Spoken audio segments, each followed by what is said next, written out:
Yeah, for sure, right here, buddy, because we'll be going back and forth between the mics. Okay. Good morning, everybody.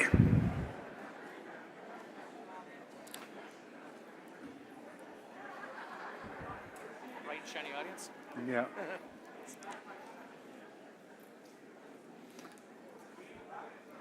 I hope everyone enjoyed their morning so far. We're going to just have a short interaction with Mr. Derek King, partner with Brownlee LLP on the stage. Brownlee is the MC sponsor this year. Once again, I have a special thank you to their firm for being the MC sponsor, as of course, I am your sponsor this year, so thank you. I would like to ask Mr. Derek, how did he get interested in becoming a lawyer? Well, Cody, thanks for that. How did I get interested in becoming a lawyer? I was misled, I think is the answer to that. My grandfather was a lawyer. We have a rule in my family, it has to skip a generation. We can't have lawyers back to back because then nobody wants to be around us. But my grandfather was a lawyer in a little town called Barkerville in BC, which was a gold mining town in the late 20s and 30s. And he had all these great stories about practicing law, you know, in this sort of small boom town and in the dirty 30s, and you know, working with people and helping them solve problems and getting paid in chickens and gold nuggets and you know, sometimes just, you know, a hot meal and things like that. And I thought, that sounds amazing. So kind of didn't turn out that way. Thankfully, the upside is I don't get paid in chickens, which is kind of nice because it's very, very hard to put your kids through school with chickens. But that's what led me to it. He had this real passion for helping communities, and that's a lot of what he was doing. And so that was kind of what I was looking for when I went into law. And of course, working for Brownlee and being able to work with municipalities as clients really kind of fulfilled that for me. So that's kind of how I got into it. Beautiful, beautiful. Thank you very much. One more question before we kind of continue our agenda. I would like to ask you, what is your most memorable case? My most memorable case. Again, I work for municipalities, so a lot of those cases are very memorable over the years. And I've been doing it for about 25 years. One of the areas that I practice in, I lead our enforcement team. So I get to do a lot of enforcement work for municipalities.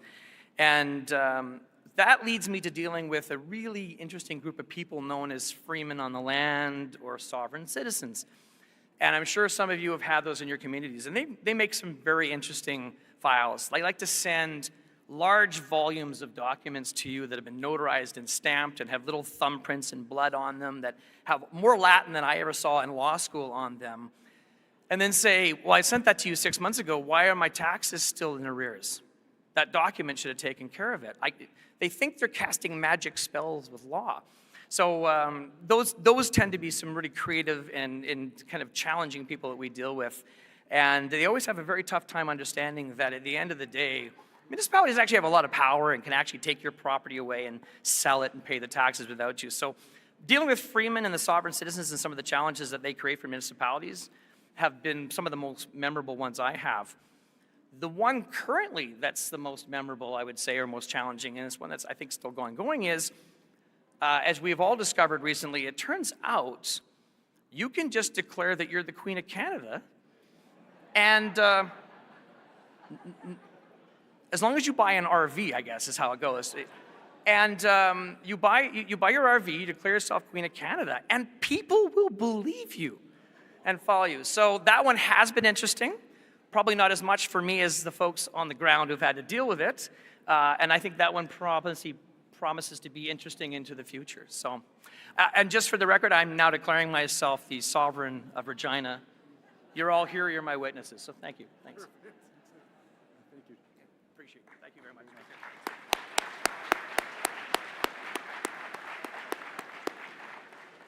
Thank you, Mr. Derek.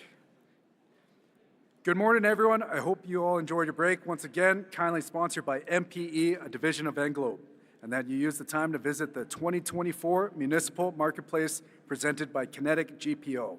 One last time, as a reminder, today is the last day to get your bids into the silent auction benefiting the Laurent Mongeau Scholarship Fund. The winners will be announced at the President's Gala this evening. Bidding will close at 8:30 p.m. with the winner's announcement shortly thereafter. I'd like to take this time to invite President Randy Golden on stage to introduce the Leader of the Opposition, Carla Beck. Please give her a round of applause.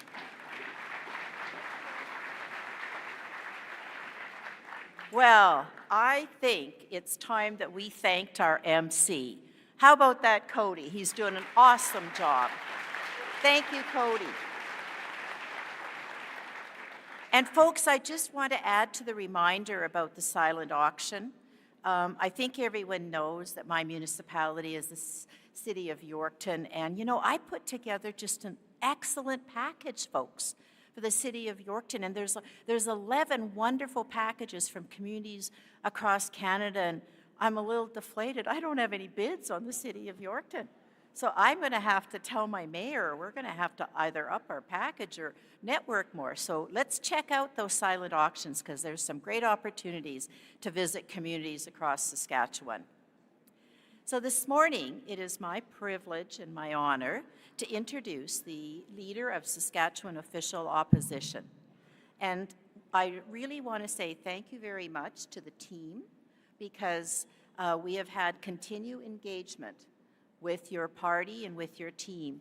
And as the voice of 80% of Saskatchewan's population, it is really good to sit down and take what we're hearing from the people in this room and around this province that are part of SUMA, that are the villages, resort villages, towns, cities, and northern municipalities.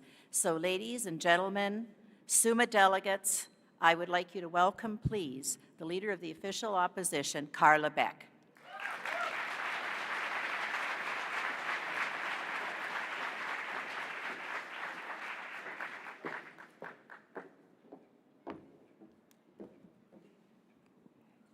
Thank you, Randy, and I agree, Cody, you're doing a great job. Good morning, SUMA. It's wonderful to be here with you today, to gather with you on Treaty 4 territory, the homeland of the Métis. And I want to start first by saying thank you to Randy and to Jean-Marc and to the whole Board of Directors of SUMA and to all of you. And if you'll let me just rectify one wrong, when I spoke at SARM earlier this year, I neglected to say thank you to Ray Orb and his wife Val, who are seated in the audience here tonight, and wish you well in your future endeavors, and may it entail much more traveling over the next few years. Thank you for your service.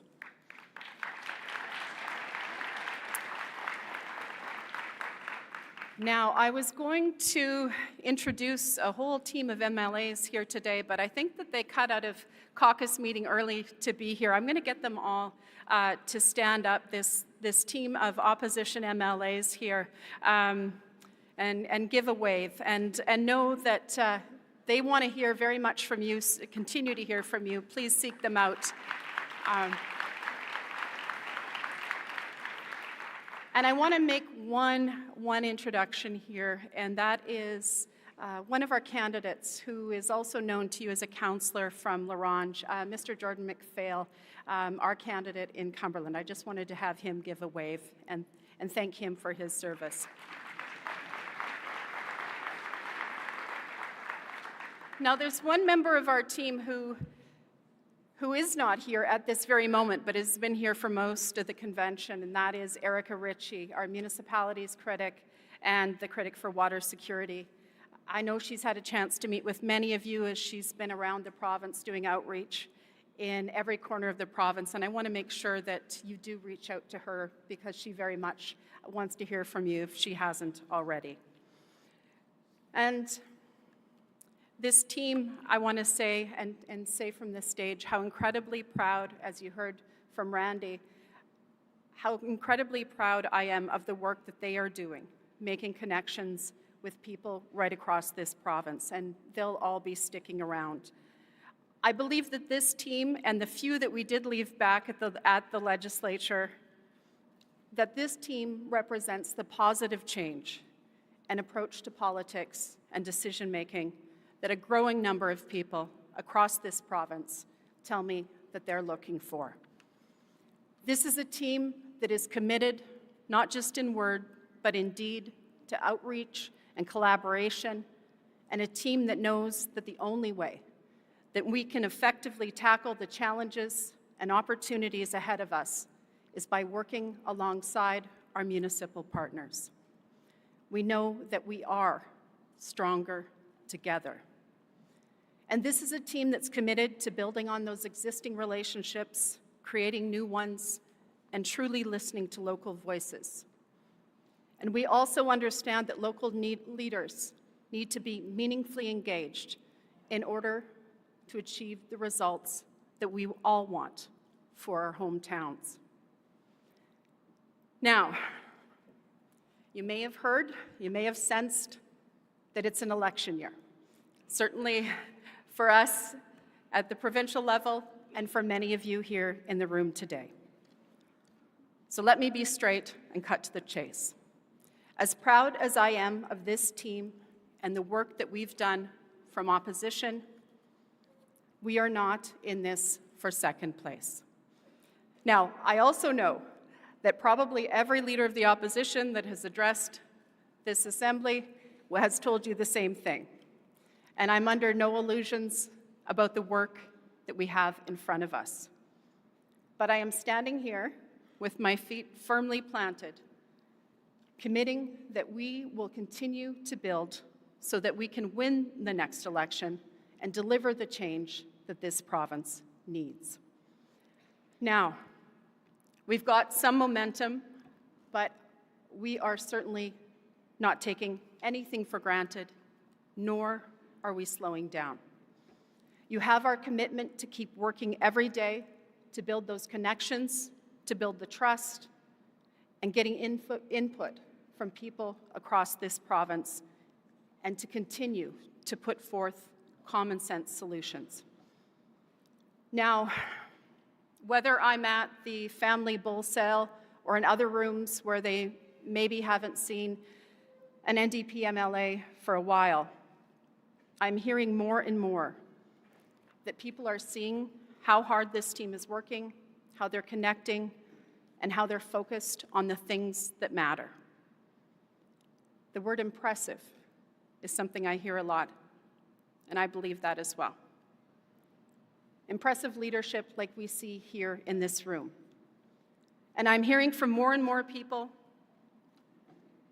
in more and more rooms that it's time for a change. And as someone who grew up in rural Saskatchewan, who still has family in communities in the north and the south, and as someone who raised my own children in the city, in the heart of Regina, I know that as a province, we are not made stronger when we are divided down urban and rural lines. In fact, it's quite the opposite. And as we go about this province, there are two main themes that emerge. Regardless of where you live in this beautiful province, we all still share many of the same values and the same goals. And I also hear that people are far more interested, when you get away from the din of it all, in practical, common sense results than they are in rhetoric and division sown solely to further partisan ends. And know that I mean this both at the provincial level and at the federal level. Solutions will not be found in Twitter battles, and definitely not in small rooms in Ottawa or in Regina. Now, I know that you all will have your own examples of this, but I'm going to take one right after I take a sip of water here.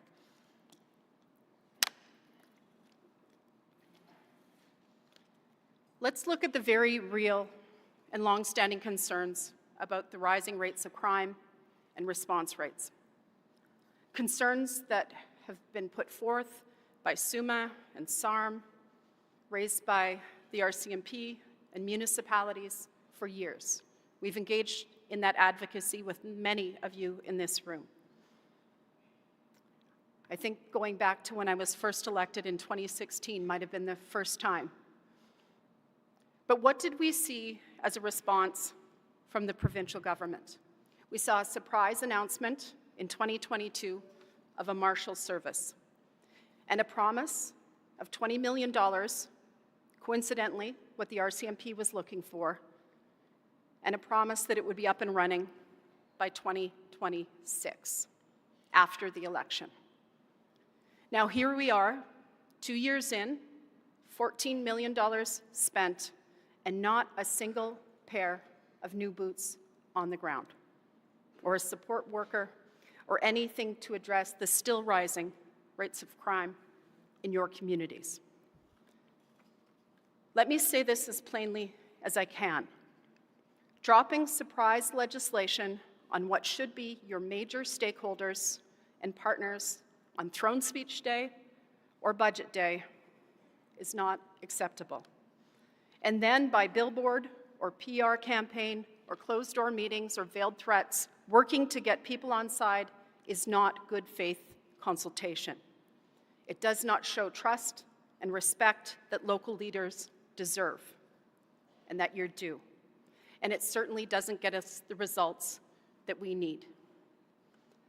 Now, the Marshals Service is an example of many, but I think a fairly illustrative one of how you can spend more, get less, and take longer than it needs to because you refuse to engage in good faith problem solving and collaboration in the first place.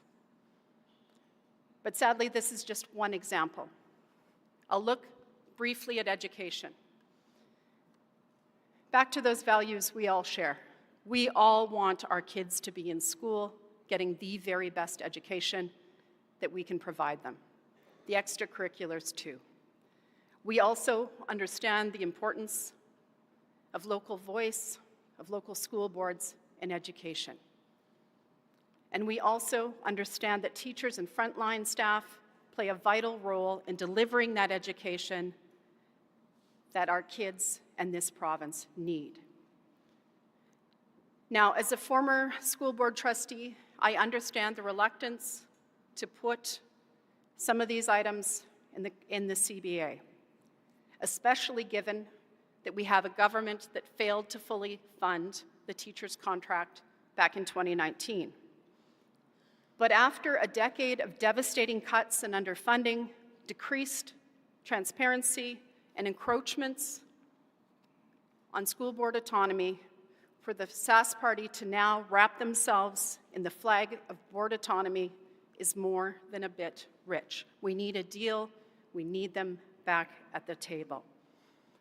This is another example of how the move away from transparency and accountability with respectful and solution-focused engagement with stakeholders and other levels of government, the move away from that towards top-down decision-making, consolidation of information, and power in smaller and smaller rooms, actively sowing division and pitting group against group is not leading to better solutions or to better results. And I think this is a troubling pattern. I've already heard that here in the room today.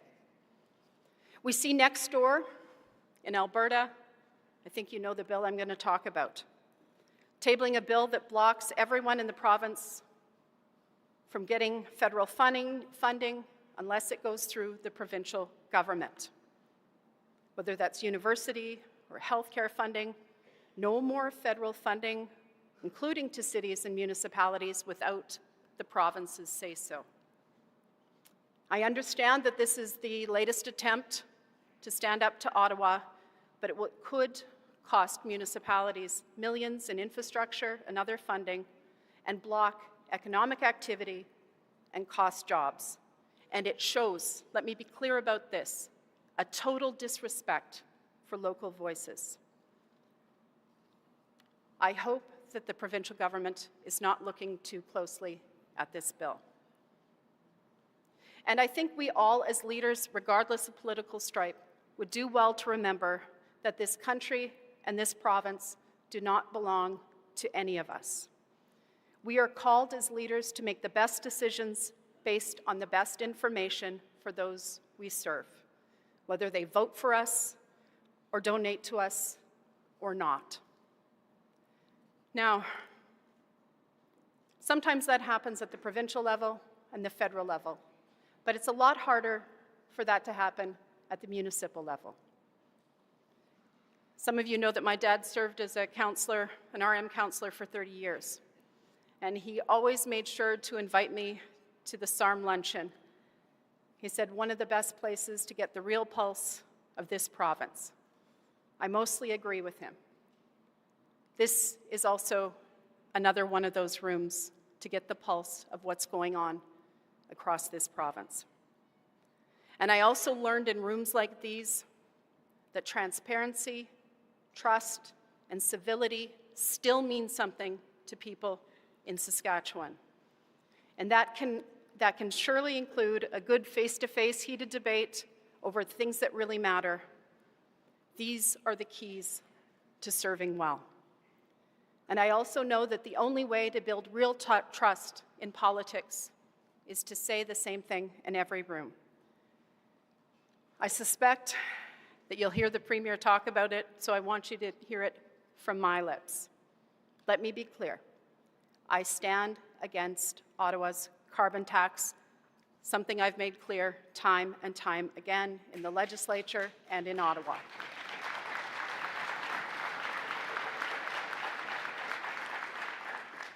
And I have never, ever had a problem standing up for what I believe. In fact, I think it's the lack of the ability to keep my mouth shut that got me into politics in the first place.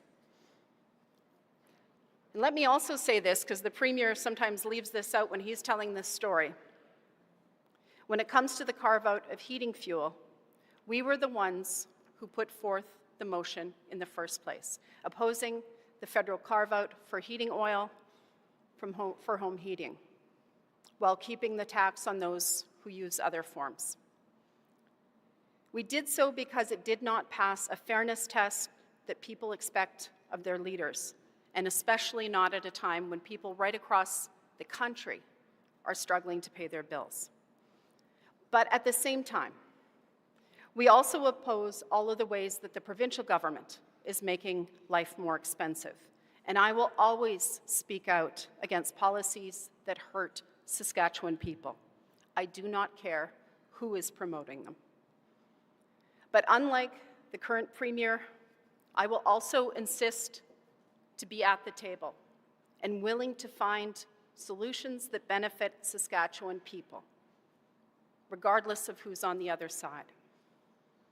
And also, unlike the Premier, I do care about rising emissions and understand that climate change presents real danger to our threat to our health, to our infrastructure, and to our way of life. And finding ways to combat climate change, I know, has been on your minds as well for years. And those local voices do matter. And like so many decisions made at other levels of government, it will be municipalities who stand to disproportionately be impacted by any action or inaction on this front. We support your plan to streamline working together through a Climate Change Action Center. And at the same time, we also need to do all we can do to promote and sustain the cities and communities and industries that are the lifeblood of this province. We've got to work together to continue to attract investment, to support small businesses, and attract corporate head offices. And we need to invest in infrastructure and services that will keep people in Saskatchewan. We need the voice of Saskatchewan to be in Ottawa, making sure that we get deals for infrastructure that benefit all provinces.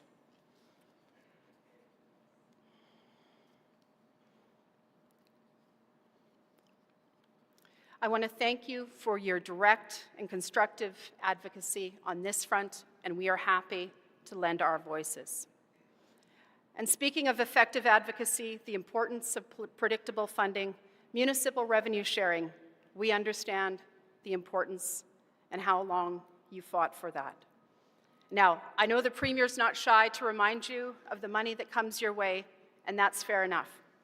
But I also notice less of a mention of the costs that have been downloaded onto municipalities, whether it's direct costs like the 2016 post-election surprise edition of PST on construction labor, or more indirectly, by allowing mental health and addictions to go unchecked despite warnings and advocacy on your part, and making things worse by introducing changes with the SIS program that only added to homelessness in your communities. Let's be clear about this.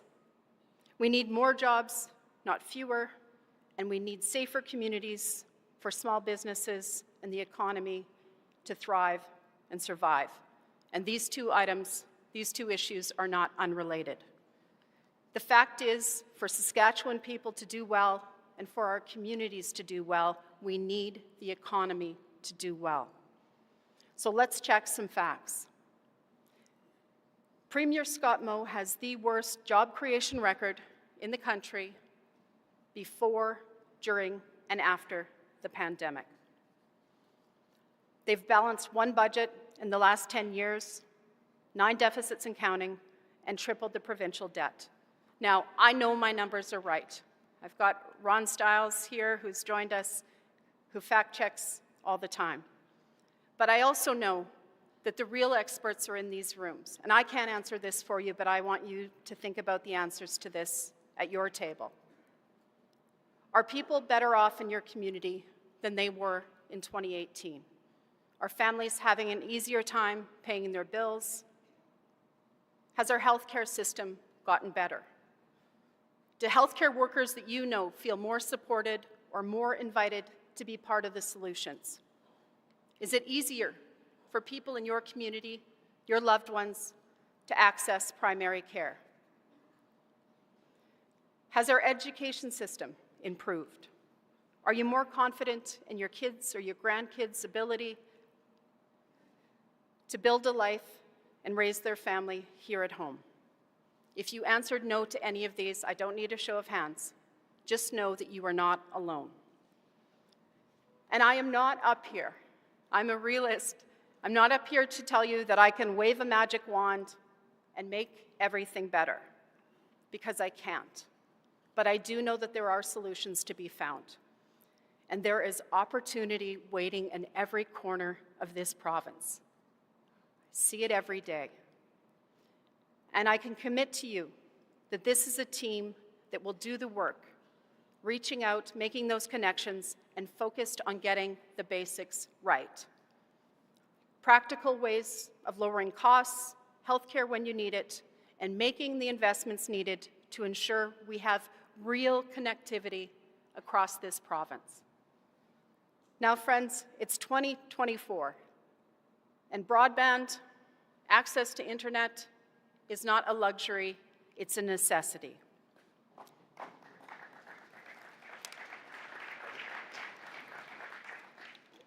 And I want to applaud the work of Suma and SARM and the SBAC, all the partners, the work that you've done towards this end.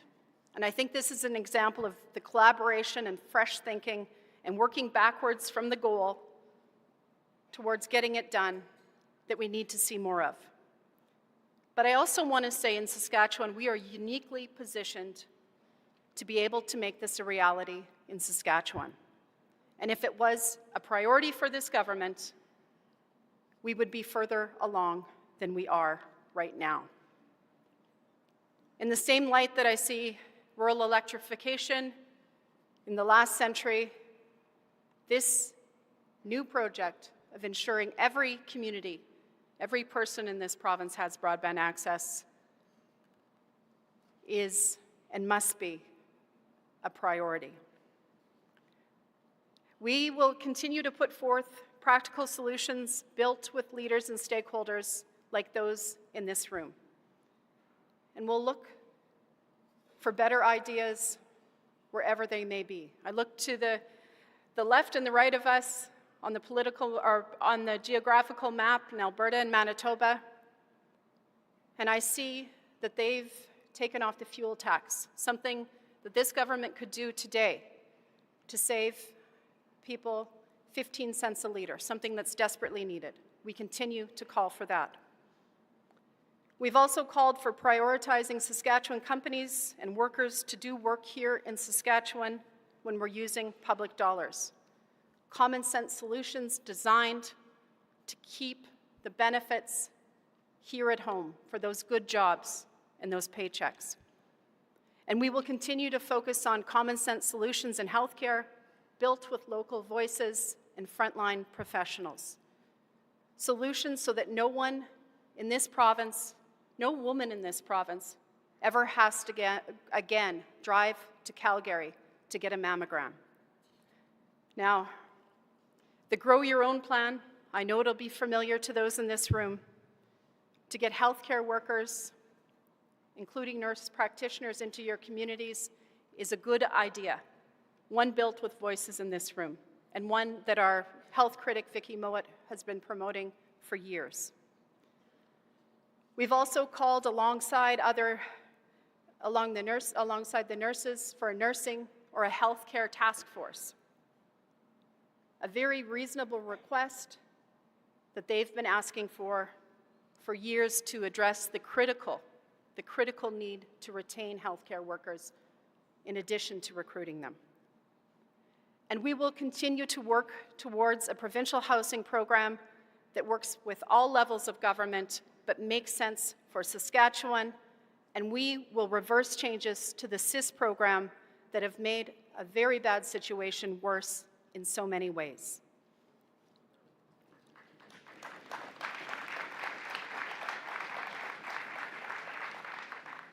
And moreover, you have my commitment, our commitment, that we won't ask you to be silent or ignore your advocacy except when it suits our own political ends.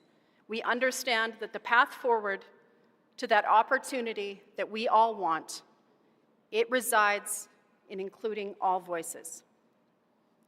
And I want to commend you this last budget, your advocacy around highlighting the fact that there was a $16 million cut to northern transportation infrastructure, and we can commit to work with you to fix the broken duty to consult process. And we will make sure to work with you to ensure that there is funding so that all communities have access to the firefighting equipment and services that they need.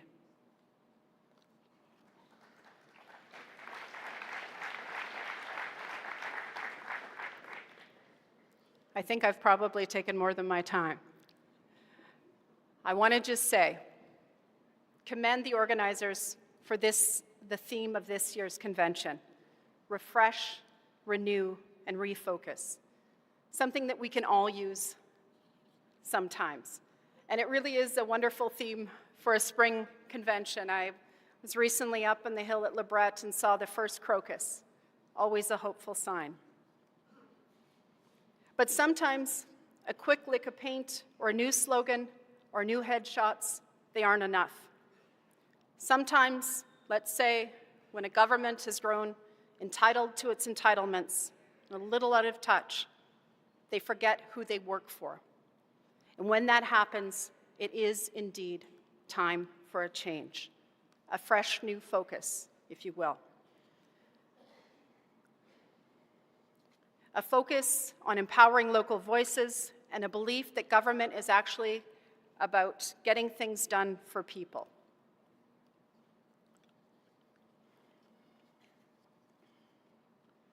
Not the kind of promises or rhetoric that say one thing before an election and deliver surprises and something very different the very next year. So I'll quickly touch on the most recent kinder, gentler budget that we saw. Definitely an election year budget. But make no mistake, we've seen this budget before. And let me say this. We are a province of 1.2 and growing million people with $20 billion in revenue. This is not a resource problem. This is a mismanagement problem. We have abundant resources, and we surely do have what the world needs: innovative world-leading producers and agribusiness, but most importantly, leaders and people who know the value of hard work and the importance of strong, vibrant communities. And I want to say this in closing.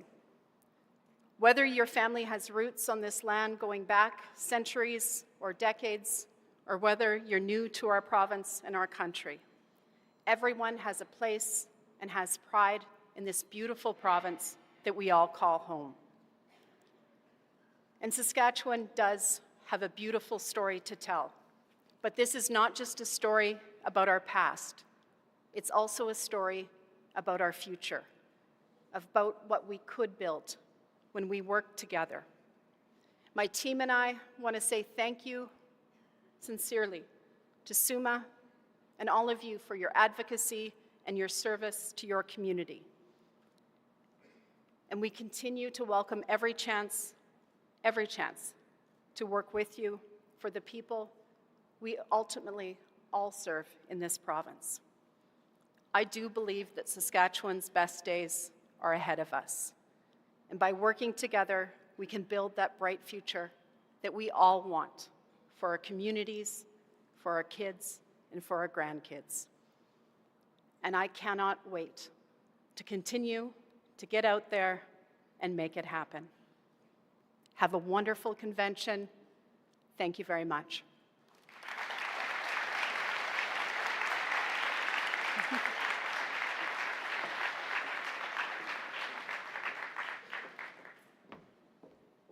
Thank you very much, Carla, for those words and the continued engagement. And when you're calling on voices, we have 1,000 voices here and even more across the province with our municipal leaders. So thank you for being with us today, and thank you for your continued consultation, engagement, and we will continue to talk.